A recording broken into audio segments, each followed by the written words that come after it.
नमस्कार, grand news में आप सभी का स्वागत है और तमाम खबरों के साथ मैं हूं वीना दुबे। आगे बढ़ने से पहले आइए नजर डालते हैं आज की हेडलाइंस। यूक्रेन से जामुल का छात्र मेडिकल की पढ़ाई करने गया था, वहां से आज गंगा अभियान के तहत सकुशल वापस घर पहुंचा। पूरे क्षेत्र में खुशी का माहौल। SR hospital and research centre में 3 दिवसीय चिकित्सा प्रशिक्षण शिविर का गरिमामयी ढंग से समापन हुआ। 3 दिनी शिविर में 250 लोग हुए लाभान्वित। रिसाली क्षेत्र के युवक की पद्मनापुर ओवरब्रिज में सड़क दुर्घटना में मौत हो गई थी, उसे इंसाफ दिलाने निकाला गया कैंडल मार्च। और आवास आवंटन व्यवस्था में कांग्रेस जनों पर गड़बड़ी करने का आरोप लगाया गया। कांग्रेस ने एक सिरे से आरोप को खारिज किया। यूक्रेन में रूस के हमले में फंसे भारतीय छात्रों को वापस लाने के लिए गंगा अभियान के तहत समीपस्थ जामुल का मेडिकल कॉलेज में अध्ययनरत छात्र आज अपने घर परिवार के बीच पहुंचा तो उसकी आंखें डबडबा गईं।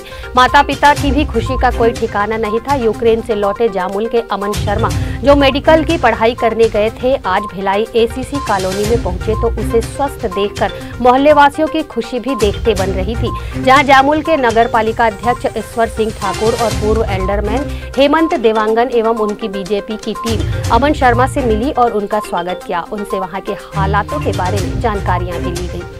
अचानक कल रात को मुझे खबर हुआ, वार्ड नंबर 11 जो मेरा खुद का वार्ड है एसीसी कॉलोनी, वहाँ से एक बच्चा यूक्रेन में फंसा हुआ था, अमन शर्मा जी।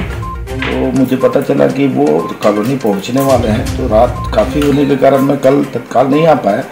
रात को शर्मा जी को फ़ोन करके मैंने पूछा हाल चाल और उनको बोला कि मैं कल आके मुलाकात करूंगा कि जो हमारे अमन शर्मा जी आए हैं उनका कुशल से पूछने के लिए। और आज मैं आया हूँ इनसे वहाँ की क्या व्यथा है सुनने के लिए। तो जो ये बच्चे ने बताया कि वहाँ जो इनको दिक्कत हुई, अब उस दिक्कत के समय में हमारे मोदी जी और भारतीय जनता पार्टी की सरकार ने जो इनके साथ और पूरे वहाँ जितने बच्चे फंसे हैं उनको लाने में जो सुविधा और इनको जो सहयोग किए, मैं आज जामुल नगर पालिका अध्यक्ष होने के नाते मैं इनके साथ में हूँ, उनके पूरे परिवार के साथ में हूँ। और यही बोलना चाहूँगा कि जो भी मोदी जी ने हमारे इंडियंस के लिए किया वो हमारे पूरे भारतीय जनता पार्टी और सभी भारतीयों के लिए बहुत बड़ी बात है। और मैं ये हमारे अमन शर्मा जी के साथ पूरा नगर पालिका है और जब भी इनको हमारे लोगों की ज़रूरत पड़ेगी हम आके इनके साथ बैठ के सुख दुख बांटेंगे, यही है। और बाकी सकुशल है भाई साहब हमारे और उनके उज्जवल भविष्य की कामना करते हैं। उस समय हमारी सिचुएशन बहुत ही पैनिक थी जब 24 से लड़ाई चालू हुई थी। तो क्योंकि बार बार अपने को ये पता चलता था कि बच्चे बंकर्स में जा रहे हैं, बाहर आ रहे हैं, फिर अंदर जा रहे हैं, फिर बाहर आ रहे हैं और फिर फ़ोन में कांटेक्ट नहीं कर हो पाना, ये थोड़ा सा चिंताजनक लगा रहता था उस समय। तो कैसे तो उस परिस्थितियों में फिर बच्चे को हमने यही एडवाइस दिया कि जैसे हम न्यूज़ में देख पा रहे थे कि इंडियन फ्लैग्स को लेके वो जैसे भी करके बॉर्डर पे पहुँचे करके, तो बच्चों ने वही किया, अपना ग्रुपिंग करके वहाँ पे बस अरेंज करके ये इंडियन फ्लैग सामने में लेके वो बॉर्डर तक आए। और इंडियन फ्लैग्स का इतना अपना डिप्लोमेटिक रिलेशन मोदी जी ने बना के रखा है कि ना तो यूक्रेनियन गवर्नमेंट उसको वो कर पाई, ना रशियन आर्मीज भी उन्होंने रास्ते में देखा, बट इनको कोई प्रॉब्लम नहीं हुई। और जब ये बॉर्डर में आए तो जैसे ही बॉर्डर क्रॉस किए तो सरकार ने इतनी अच्छी व्यवस्था करके रखी थी कि वहाँ पे ये जो गए थे ज्योतिरादित्य सिंधिया जी गए थे तो उन्होंने वहाँ के बच्चों को हाथों हाथ लिया। 2 दिन रुकना भी पड़ा फ्लाइट नहीं होने की वजह से, लेकिन सारा अरेंजमेंट A to Z वहाँ से बॉर्डर से रिसीव करने से लेके उनकी लॉजिंग, बोर्डिंग, रहने खाने की सारी व्यवस्था सरकार ने करके रखी थी और बहुत सेफ मैनर में इनको दिल्ली तक ले आई और दिल्ली के बाद इनको घर तक आने का प्रबंध किया। तो इस नाते मैं सरकार को और ख़ासकर मोदी जी की अगुवाई में जो इन्होंने डिसीजन लिया, क्योंकि हम उस समय बहुत पैनिक थे, हमको खुद समझ में नहीं आ रहा था कि यूक्रेन में फंसे हैं और वहाँ पे फ्लाइट सारी बंद है, कैसे गवर्नमेंट करेगी, क्या करेगी करके। लेकिन इतना फास्ट डिसीजन रहा कि 24 को वार स्टार्ट हुआ और 25 को इवनिंग में ही अपने को ये सुनने आ गया कि ये यूरोपियन कंट्रीज़ जो बॉर्डर्स में हैं उनके थ्रू ये रेस्क्यू करेंगे और वहाँ से अपनी फ़्लाइट भेज के बच्चों को लेके आएंगे। तो मैं ये नहीं समझ पाता कि इसकी जगह अगर कोई दूसरी गवर्नमेंट और होती तो मेरे को नहीं लगता कि इतना फास्ट डिसीजन ले पाती और इतने ज़्यादा क्वांटिटी में बच्चे थे, 22,000 बच्चे फंसे हुए थे। अब ऑलमोस्ट वहाँ पे 500 या 600 बच्चे ही रह पाए हैं। तो इतने 5-6 दिनों में ही पूरा 20-21 हज़ार स्टूडेंट्स को लेके आना बहुत मुश्किल काम था, जो कि मोदी जी के रहते हुए बहुत ही आसान हो गया। मैं उनको दिल से बहुत बहुत धन्यवाद देता हूँ, क्योंकि आज मेरा बच्चा मेरे पास जो आया है उसके पीछे उन्हीं का ही हाथ है, और हमारी पूरी शुभकामनाएं उनके साथ में हैं। और मैं और मेरे साथ साथ और भी दूसरे पेरेंट्स होंगे, उनकी भी दुआएं जो हैं भारत सरकार को और मोदी सरकार को जरूर लगेंगी।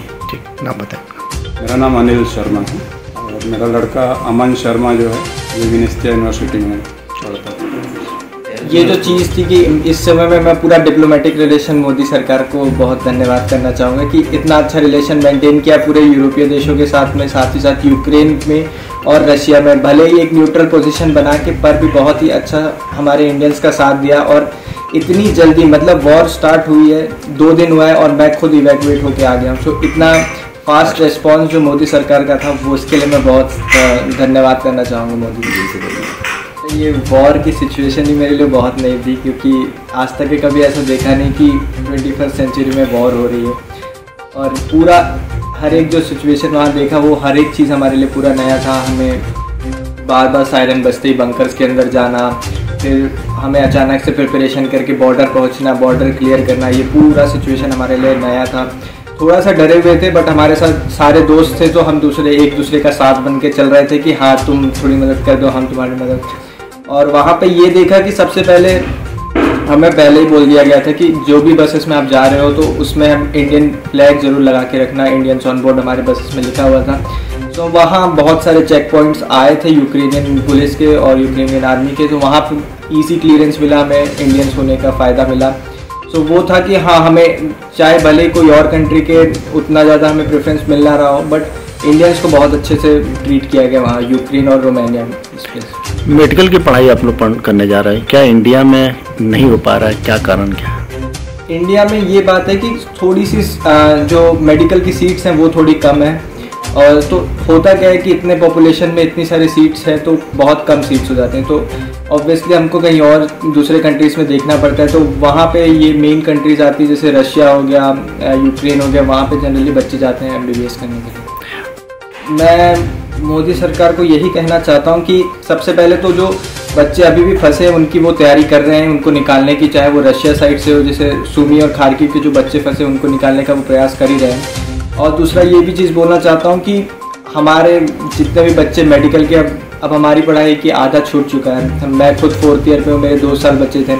बाकी बहुत सारे बच्चे ऐसे भी थे जो 6th ईयर पे थे, उनका आधा साल बचा है, 2 महीने बचे कंप्लीट होने में।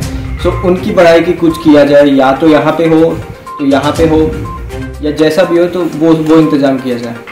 अपना नाम बताएंगे? मेरा नाम अमन शर्मा है, मैं विनिस्टिया नेशनल मेडिकल यूनिवर्सिटी में पढ़ता हूँ। SR रिसर्च सेंटर के 3 दिवसीय परीक्षण शिविर का आज गरिमामय ढंग से समापन हुआ। शिविर के समापन के अवसर पर अतिरिक्त पुलिस अधीक्षक द्वय ग्रामीण एवं यातायात उपस्थित रहे। द्वय अधिकारियों ने SR hospital and research centre की सराहना की। इस दौरान चेयरमैन संजय तिवारी ने बताया कि डायल 112 के 130 चालकों व उनके 120 परिजनों के स्वास्थ्य का परीक्षण किया गया। इस प्रकार 3 दिन के शिविर में 250 लोग लाभान्वित हुए। SR hospital and research centre Chikhli अपने सामाजिक उत्तरदायित्वों का पूरी निष्ठा से निर्वहन कर रहा है। उक्ताशय का उद्बोधन अतिरिक्त पुलिस अधीक्षक यातायात कविलाश टंडन ने दिया। उन्होंने कहा कि SR हॉस्पिटल ने कम समय में ही उत्कृष्ट कार्य कर क्षेत्र में अपनी अमिट पहचान बनाने में सफलता हासिल की है। अतिरिक्त पुलिस अधीक्षक ग्रामीण अनंत कुमार साहू ने कहा कि SR hospital and research centre की जितनी तारीफ की जाए कम है। उन्होंने सेंटर के चेयरमैन संजय तिवारी से आग्रह करते हुए कहा कि इसी प्रकार शिविर का आयोजन पुलिस विभाग के कर्मचारियों व परिवार के सदस्यों के लिए भी लगाए जाएं। हॉस्पिटल के चेयरमैन संजय तिवारी ने अतिशीघ्र शिविर के आयोजन करने की बात कही। उन्होंने पुलिस अधिकारियों को बताया कि ये सेंटर अपने जन्म काल से ही अपने सामाजिक दायित्वों को पूर्ण करने में अपना योगदान देती चली आ रही है। बहुत प्रसन्नता की बात है SR हॉस्पिटल और पूरी टीम द्वारा, डॉक्टर साहबान द्वारा, और ये डायल 112 के कर्मचारियों का जो स्वास्थ्य परीक्षण करवा रहे हैं। आज तीसरा दिन है और ऐसे तो हो पाता नहीं है, दिन भर लगे रहते हैं, स्टाफ के लोग हैं जो 112 पे, और उसके परीक्षण करवाए हैं काफ़ी मात्रा में इन लोगों ने किया है, चेकअप किए हैं। बहुत बहुत धन्यवाद के पात्र हैं लोग। और हमारी पूरी टीम है ट्रैफिक की, पुलिस विभाग की, लगभग 250 लोग हैं। हम चाहते हैं कि इसी टाइप का कोई कार्यक्रम का आयोजन इनके द्वारा, हमारी पुलिस टीम के द्वारा भी, पुलिस के स्टाफ कर्मचारी अधिकारियों का भी कर ले तो और प्रसन्नता होगी हमको। और ठीक है, इनके मतलब साधुवाद के पात्र हैं ये लोग, और इसी टाइप का प्रोग्राम करते रहें। और ये जन सेवा का काम है और बहुत अच्छा काम है। कई लोग स्वास्थ्य परीक्षण करा पाते हैं, कई अभाव में नहीं करा पाते हैं। ऐसी स्थिति में भी आप लोगों का काम बहुत ज़्यादा सराहनीय है। आप लोग साधुवाद के पात्र हैं। बहुत बहुत धन्यवाद, आप लोगों ने हमको बुलाया और दुर्ग जिले में डायल 112 के कर्मचारी कार्यरत हैं। लगातार डायल 112 के कर्मचारी त्वरित कार्रवाई करते हैं किसी भी घटना दुर्घटना की सूचना मिलने पर से, और वरिष्ठ अधिकारी द्वारा निर्देश प्राप्त हुआ था कि डायल 112 के कर्मचारियों का मेडिकल परीक्षण कराया जाना है। इसी तारतम्य में एसआर हॉस्पिटल के सौजन्य से डायल 112 के सभी कर्मचारी, न केवल कर्मचारी का अभी तो उनके सभी परिजनों का भी निःशुल्क स्वास्थ्य परीक्षण कराया जा रहा है। हम एसआर हॉस्पिटल तथा सभी मीडिया साथियों का जिन्होंने इनको निःशुल्क परीक्षण करने के लिए सहयोग किया, उन सभी के हम आभारी हैं। और आने वाले समय में जो पुलिस के अधिकारी कर्मचारी हैं उनका भी स्वास्थ्य परीक्षण कराया जाना है। तो एसआर हॉस्पिटल द्वारा अवगत कराया गया, तो भविष्य में इस तरह की कार्रवाई आगे भी करेंगे। मैं दिनेश सिंह, वैशाली नगर सीतावन को वाहन चालक हूँ। और यहाँ जो एसआर हॉस्पिटल में जो निःशुल्क स्वास्थ्य परीक्षण चल रहा है, इसमें मैं स्वयं अपना स्वास्थ्य परीक्षण करा चुका हूँ। और आज जो है मैं अपने परिवार वालों को लेके आया हूँ। और एसआर हॉस्पिटल में जो स्वास्थ्य परीक्षण चल रहा है बहुत बढ़िया है, और इसके लिए जो है मैं अस्पताल प्रबंधन का बहुत बहुत धन्यवाद करता हूँ।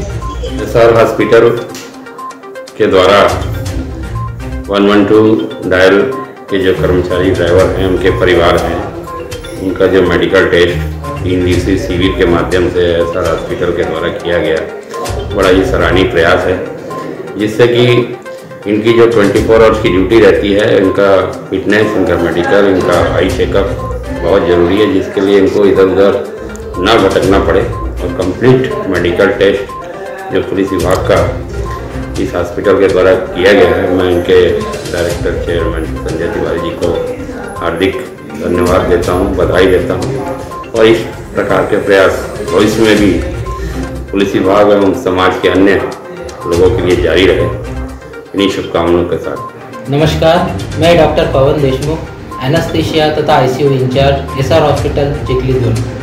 हमारे यहाँ पर 112 डायल 112 वाहन चालक तथा उनके परिजनों के लिए 3 दिवसीय स्वास्थ्य परीक्षण शिविर का आयोजन किया गया था। इसमें करीब 200-250 वाहन चालक तथा उनके परिजनों ने हिस्सा लिया। इस शिविर को सफल बनाने के लिए उन सबको मैं धन्यवाद करना चाहूँगा। इसके साथ ही मैं आशा करता हूं कि आगे जाके भी ऐसे स्वास्थ्य परीक्षण शिविर हमारे यहाँ आयोजित किए जाएंगे, जिसका लाभ इस क्षेत्र की जनता को मिलेगा। डॉक्टर विश्वामित्र विद्या प्लास्टिक सर्जन के रूप में एसआर हॉस्पिटल में कार्यरत हूँ। एसआर हॉस्पिटल के द्वारा 3 दिवसीय डायल 112 के ड्राइवर एवं उनके परिवारजनों एवं उनके स्टाफ के लिए निःशुल्क चिकित्सा शिविर का आयोजन किया गया, जिसमें उनका स्वास्थ्य परीक्षण किया गया और कंप्लीट चेकअप किया गया, जिससे वो लोग लाभान्वित हुए। और आगे के दिनों में भी एसआर परिवार द्वारा उनका स्वास्थ्य परीक्षण किया जाएगा एवं अन्य लोगों को भी इसमें सम्मिलित किया जाएगा। धन्यवाद।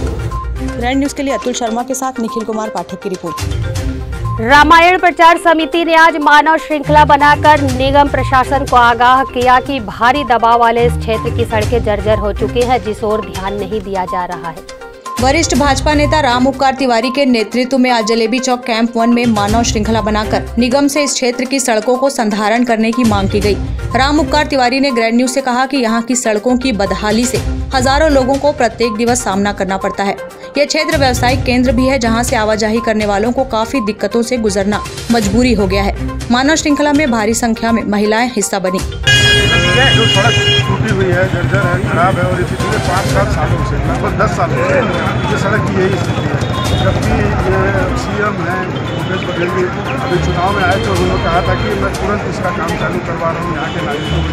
और अभी हम लोग जिस जगह पर खड़े हैं, जो गांधी चौक बोला जाता है, यहाँ पे आए, नाश्ता वास्ता भी किए, उसके बाद बोले मैं तुरंत काम चालू करवा रहा हूँ, लेकिन अभी तक काम चालू नहीं हो पाया। और सिर्फ इसी सड़क की बात नहीं है, तो इस विधानसभा क्षेत्र में लगभग जो B और C श्रेणी की सड़कें हैं वो सारी सड़कें यही स्थिति खस्ता हाल है। लोगों को तरह तरह की परेशानी का सामना करना पड़ रहा है, सांस संबंधी रोग हो रहे हैं, एक्सीडेंट हो रहे हैं लगातार। अभी हमारे साथ यहाँ मानव श्रृंखला में एक व्यक्ति का जिसका हार्ट अटैक ऐसे बहुत सारे लोग हैं जो दुर्घटना के शिकार हो रहे हैं। तो कहीं ना कहीं जनता में बहुत ज़्यादा आक्रोश है और उस आक्रोश को व्यक्त करने के लिए आज हम लोगों ने ये ह्यूमन चैन बनाया था। और इसमें हमारी सरिता देवी जायसवाल जी, लक्ष्मण साहू जी, विनोद सेना जी जो पार्षद हैं इस तीनों वार्ड के, ये सब लोग भी हमारे साथ थे और यहाँ के नागरिक हमारे साथ थे। तो एक प्रकार से जो आक्रोश है हम अभी सामने रख रहे हैं। इसके बाद हम आगे एक बड़ा कार्यक्रम करेंगे और निगम जो सोया हुआ है, बेहोशी की हालत में है, उसको जगाएंगे। और ये अपने अधिकार की बात है, क्योंकि आप देख रहे हैं कि ये भिलाई का सबसे बड़ा मार्केट है, थोक मंडी है।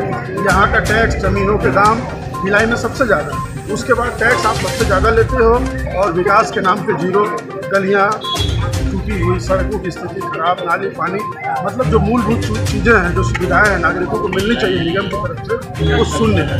तो इन सबको लेकर हम लोगों ने अभी एक प्रतीकात्मक है ये, लेकिन बड़ा कार्यक्रम हो गया। फिर हम लोग इसके बाद अब लगातार इस पर जनता का जो गुस्सा है वो दिखाने का काम करेंगे। अपना परिचय। हम लोगों को जैसा था सर कि हम लोग अभी 1 हफ्ते पहले, 15 दिन पहले हम लोग ने विज्ञापन दे करके आए थे और विज्ञापन दे करके आने के बाद हम लोगों को ये बोला गया था कि हम लोग अभी रोड बना दें, लेकिन हम लोग भी चेतावनी दे करके आए थे कि अगर रोड नहीं बना तो हम लोग कुछ धरना प्रदर्शन करेंगे, रोड पर अपना निकालेंगे, श्रृंखला, मानव श्रृंखला निकालेंगे। इधर देखो। तो अब आगे की क्या योजना है? आगे की योजना तो ये है कि इसके आगे निरंतर हम लोग ये प्रयास रहेगा कि जब तक रोड नहीं बनेगी तब तक हम लोग धरना प्रदर्शन ये सब चलता रहेगा। और हम लोग आगे चाहते हैं कि रोड बहुत अच्छी तरीके से बने, क्योंकि 3-4 महीने पहले यहाँ से मुख्यमंत्री गए हैं और जाने के बाद ही रोड को देख करके गए हैं कि यहाँ से हम लोग पैदल यात्रा की। पैदल यात्रा करने के बाद भी उनको अगर दिखाई नहीं दिया तो ये उनकी दुर्भाग्य है। और ये रोड से बहुत सारे लोग गुजरते हैं और बहुत ज़्यादा यहाँ से टैक्स वसूलते हैं और टैक्स वसूलने के बाद कहाँ जाता है पैसा तो उसका भी अता पता नहीं। और घर घर में ऐसे टैक्स पटाते हैं लोग, लेकिन लोगों को सुविधाजनक कोई चीज़ यहाँ नहीं। नाली पानी देखोगे कैंट एरिया, वैशाली नगर एरिया तो बहुत बुरी हालत है। आपका परिचय? मैं लक्ष्मी साहू, वार्ड नंबर 27। यहाँ पे हमको अच्छी रोड चाहिए और इस रोड की हालत आप सब देख ही रहे हैं। मेरे ख्याल से इस एरिया में सबसे ख़राब रोड यही है। और अभी 3 महीना पहले भूपेश बघेल जी का यहाँ पे पद यात्रा था और उनके जाने के कारण यहाँ से अपना जो रोड का टेस्ट डलवा दिया गया, वो टेस्ट से यहाँ के लोग बहुत परेशान हैं। और तो टेस्ट मुक्त रोड चाहिए, क्योंकि इस एरिया में जितने भी शॉप है जितने लोगों की, वो सुबह 9 बजे से लेकर रात की 9 बजे तक शॉप खुली रहती है।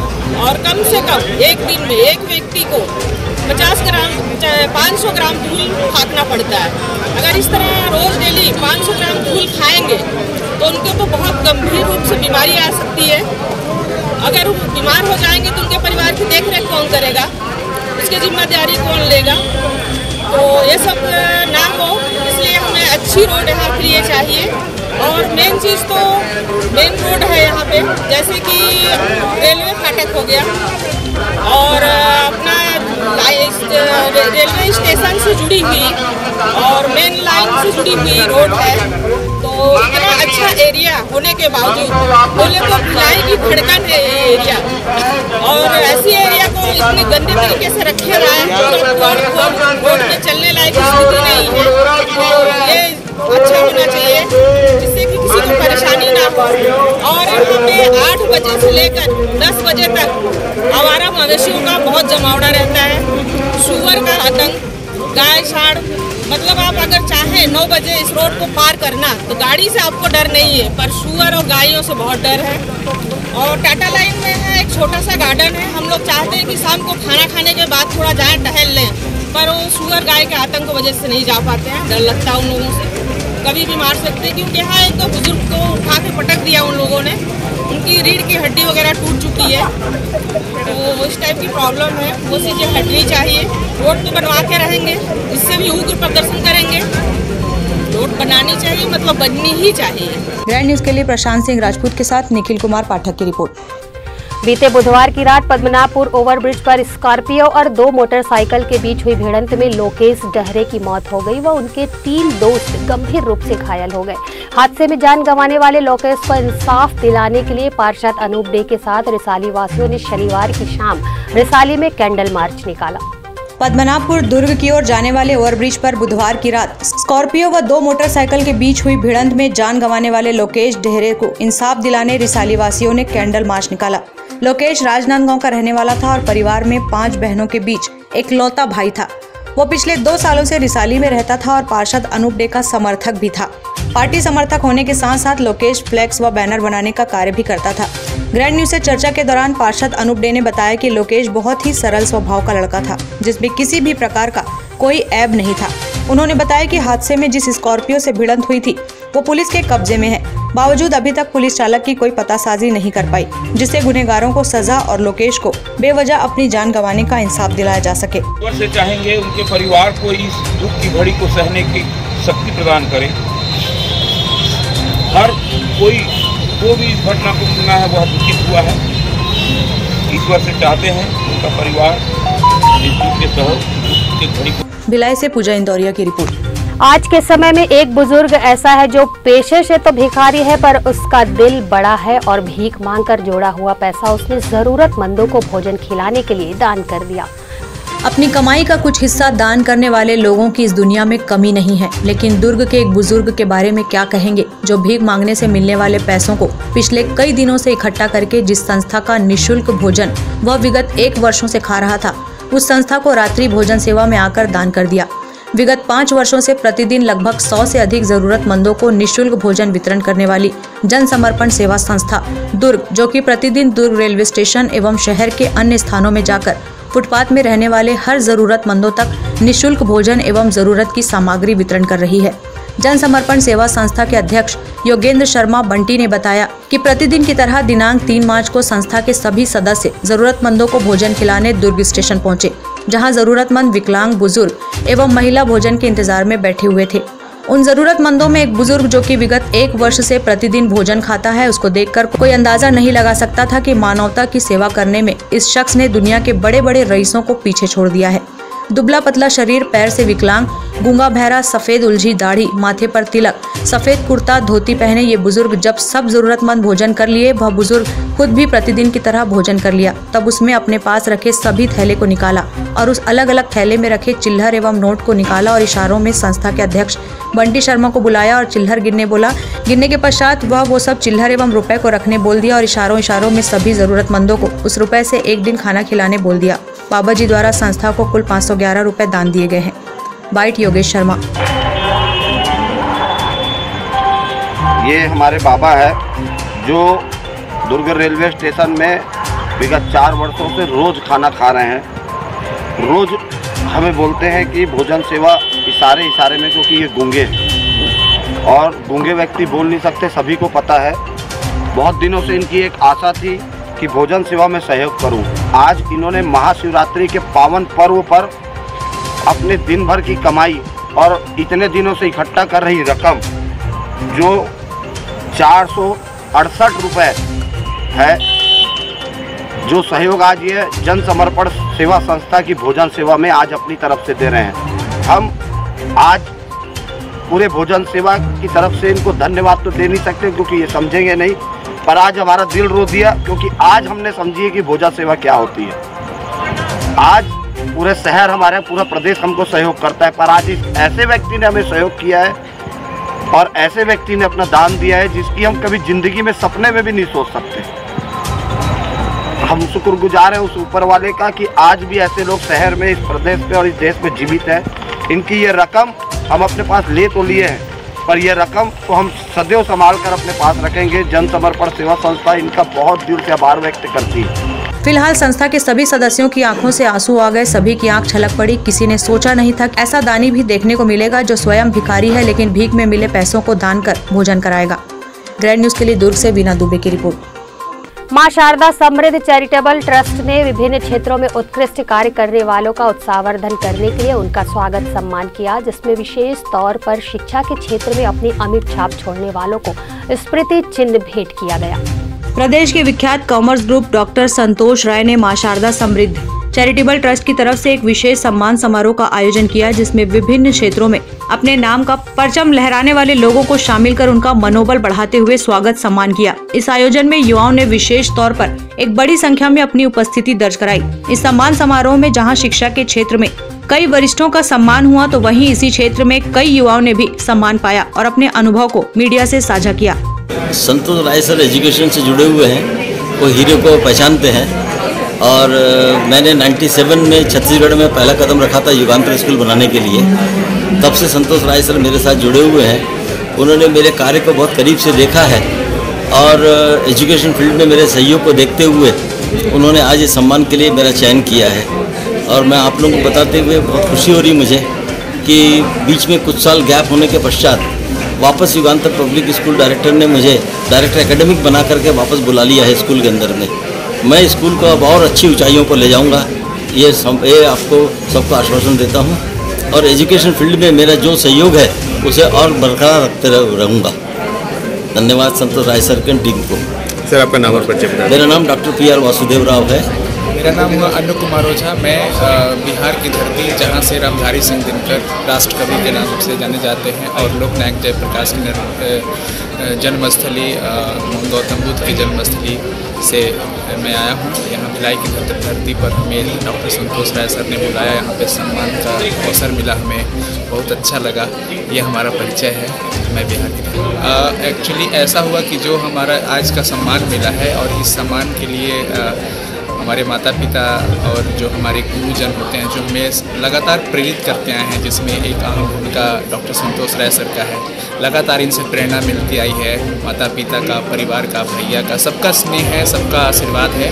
और जो अभी हमारे साथ बच्चे जुड़े हैं, करीब 7 से 8 लाख बच्चे को हम शिक्षा दे रहे हैं, पूरी टीम है, वो बच्चों का स्नेह है हमारे साथ, आप सबका स्नेह है, तब मैं यहाँ तक पहुँचा हूँ। और आज मुझे सम्मान मिला, बड़ा ही अच्छा लगा कि खूबसूरत जगह पे मैं आया हूँ और मुझे सम्मानित किया गया। एक्चुअली मैं मेरा ये मकसद था कि मैं डिफेंस में ज्वाइन करूँ।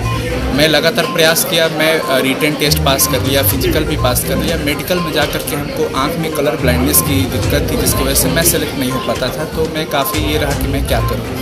फिर मुझे लगा कि जो मैं जानता हूँ वो अपनी जानकारी बच्चों तक दे पाऊँ, इसलिए मैं शिक्षा के क्षेत्र में ज्वाइन किया और इसको चुना। और मैं इसके साथ लगातार कई स्ट्रगल, संघर्ष, चुनौतियों को स्वीकार किया और आज मैं ऑनलाइन माध्यम में काफ़ी 7 से 8 लाख बच्चों के साथ कनेक्ट हूँ। साइंस संग्रह यूट्यूब चैनल है हमारा, जिस पे काफ़ी बच्चों का प्यार मिलता है और मैं पढ़ा रहा हूँ अभी भी पूरी टीम के साथ। मां शारदा समृद्ध चैरिटेबल ट्रस्ट द्वारा लगातार जनहित की दिशा में कार्य किया जा रहा है और यह ट्रस्ट ऐसे सभी क्षेत्रों में कार्य करने वालों पर भी अपनी नजर बनाए रखती है। सिर्फ भिलाई शहर या दुर्ग जिला ही नहीं, बल्कि पूरे प्रदेश एवं देश में अपने कार्यों को लेकर अपनी अमिट छाप छोड़ने वालों को भी इस आयोजित कार्यक्रम में आमंत्रित करके उनका भी स्वागत सम्मान किया गया। इस सम्मान समारोह के आयोजन में अपने कार्यों से ख्याति प्राप्त युवाओं ने अपना उद्बोधन दिया और उद्बोधन में किस तरह उन्होंने अपने लक्ष्य को निर्धारित कर पाया, इस बात को समारोह में उपस्थित लोगों से साझा किया। कार्यक्रम के आयोजक मां शारदा समृद्धि चैरिटेबल ट्रस्ट के डॉक्टर संतोष राय ने मीडिया को इस आयोजन की जानकारी दी। मां शारदा समृद्धि चैरिटेबल ट्रस्ट ने विभिन्न क्षेत्रों में जिन लोगों ने बहुत अच्छा काम किया, बेहतर काम किया, उन्हें सम्मानित किया। यहाँ पर 14 साल की उम्र का अयोध्या से मृगेंद्र राज पांडे आया हुआ था। ये बच्चा 270 से अधिक पुस्तकें लिख चुका है। ये बच्चा इस छोटी सी उम्र में, इस बच्चे ने 7 विश्व रिकॉर्ड बनाए हैं। इसके अलावा पटना से अनु कुमार ओझा जी आए हुए थे, राजनांदगांव से राव सर आए हुए थे जो युगांतर पब्लिक स्कूल के प्रिंसिपल हैं। इस तरीके से लोगों को सम्मानित किया गया। यहाँ आभा शशि जी को सम्मानित किया गया। यहाँ पर जो भी लोग अपने क्षेत्र में बेहतर और बहुत बेहतर काम किए हैं यानी श्रेष्ठ तो मैं नहीं कहूँगा, श्रेष्ठ से भी ऊपर जब सर्वश्रेष्ठ काम किए हैं उन्हें सम्मानित किया गया। सम्मान इसलिए किया गया ताकि कई प्रतिभाएं ऐसी होती हैं जिन्हें सम्मानित किया जाना चाहिए लेकिन शायद वो नज़रों से दूर रह जाती है। तो इस कोहिनूर के हीरो को ढूंढने का काम माँ शारदा सामर्थ्य चैरिटेबल ट्रस्ट ने किया। और आगे किस तरह की योजना है माँ शारदा चैरिटेबल ट्रस्ट? माँ शारदा सामर्थ्य चैरिटेबल ट्रस्ट का अपना खुद का एक कार्यालय है, लिबास कार्यालय, जहाँ पर ज़रूरतमंदों को कपड़े दिए जाते हैं। और ये कपड़े ऐसी जगह से कलेक्ट होते हैं जो बहुत से घर में आजकल कपड़े ऐसे होते हैं जो लोग 2-4 बार पहन के छोड़ देते हैं। उन कपड़ों को इकट्ठा किया जाता है और ज़रूरतमंदों तक पहुँचाया जाता है। साथ साथ में स्वच्छता अभियान के तहत 14 नवंबर को माँ शारदा सामर्थ्य चैरिटेबल ट्रस्ट ने एक विश्व रिकॉर्ड बनाया जिसमें 37,500 साबुन की लाइन लगाई गई थी। इन साबुनों को ज़रूरतमंदों को वितरित किया गया। समय समय पर हर महीने के प्रथम शनिवार को माँ शारदा सामर्थ्य चैरिटेबल ट्रस्ट के लिबास कार्यालय से लोगों को ज़रूरत की चीज़ें वितरित की जाती हैं। कोरोना काल में भी हमने बहुत काम किया, ऑक्सीमीटर से लेकर के यहाँ तक कि हमने लगभग 50 दिन तक रेगुलर खाना बनवा करके ज़रूरतमंदों तक पहुँचाया। कोई अगर चैरिटेबल ट्रस्ट से जुड़ना चाहे तो कैसे जुड़ सकता है? ट्रस्ट में 3 तरह के सदस्य होते हैं, एक संरक्षक सदस्य, दूसरे जो आजीवन सदस्य जिसमें कुछ निर्धारित फीस है, लेकिन वॉलंटियर के रूप में सही में अगर किसी के अंदर सेवा भावना है और वॉलंटियर के रूप में वो काम करना चाहता है तो निःशुल्क वो ट्रस्ट में जुड़ सकता है। उसमें कोई फीस कोई शुल्क नहीं है। क्षेत्र चाहे कोई भी हो, जरूरी है कि एक मजबूत इरादा होना चाहिए जिसके बलबूते पर कोई भी व्यक्ति अपने लक्ष्य को साध कर उसे पूरा कर सकता है। इस आयोजन में सम्मान प्राप्त करने वाले सभी लोगों का संपर्क कहीं न कहीं डॉक्टर संतोष राय से जरूर रहा है और डॉक्टर संतोष राय ऐसे कई लोगों के आदर्श भी हैं जो आज अपने कार्यों से देश विदेश में अपना नाम रोशन कर रहे हैं। Bureau report Bhilai. Supela Sunday market की अव्यवस्था से आम वर्ग को काफी कठिनाइयों का सामना करना पड़ रहा है। निगम व पुलिस प्रशासन की उदासीनता से यहां से सुरक्षित परिवहन कर पाना संभव नहीं है। नगर निगम द्वारा इस क्षेत्र को व्यवस्थित करने कोई कारगर कदम नहीं उठाए गए हैं। इस सड़क पर सदैव यातायात का दबाव बना रहता है। वहीं सड़क किनारे तक फुटकर व्यापारी अवैध रूप से अपनी दुकान का विस्तार कर देते हैं। इससे आम व खास वर्ग के लोग त्रस्त हो चुके हैं। सुपेला मार्केट में चारों ओर अव्यवस्था का आलम है। लघु व फुटकर व्यापारी रविवार को सड़कों तक आ जाते हैं जिससे आवाजाही करने वालों को दिक्कतें होती है। इस सड़क पर फल बेचने वाले भी अपने ठेले के साथ सड़क में आ जाते हैं, जबकि सब्जी मार्केट भी निर्माण करके दिया गया है। उसके बाद भी सड़क के किनारे में आकर व्यापार करते हैं। यहाँ पर पार्किंग की व्यवस्था नहीं होने से वाहनों को सड़क में ही खड़ा कर दिया जाता है। देशी व अंग्रेजी शराब दुकानों से भी काफी परेशानी उठाने के लिए मजबूर हैं। भैया एक्चुअली क्या है, निगम द्वारा दिवाली के समय एक बहुत अच्छा काम किया गया था कि वो लोगों ने पूरे के पूरे ठेले वाले और जो भी बोर्ड वोर्ड लगाते हैं दुकान के बाहर सबको हटवाया था।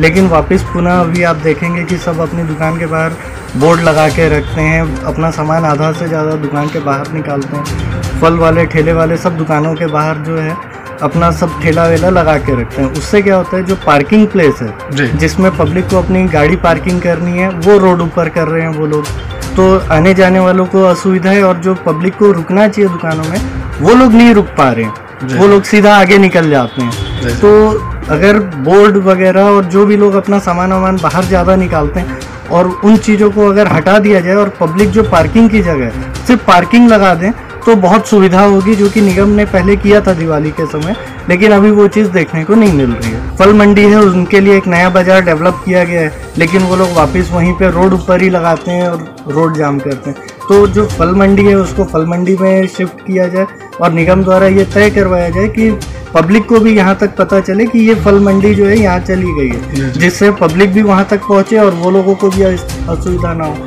दुकानें हम लोग को मिली है दुकान के अंदर काम करने के लिए, ना कि दुकान के बाहर काम करने के लिए। तो जो जिसकी दुकान है वो दुकान के अंदर काम करे और जो बाहर जो निकाल रहे हैं वो पार्किंग की जगह जिसमें पब्लिक अपनी पार्किंग करती है, तो पार्किंग को पार्किंग पे रखें तो अच्छा है।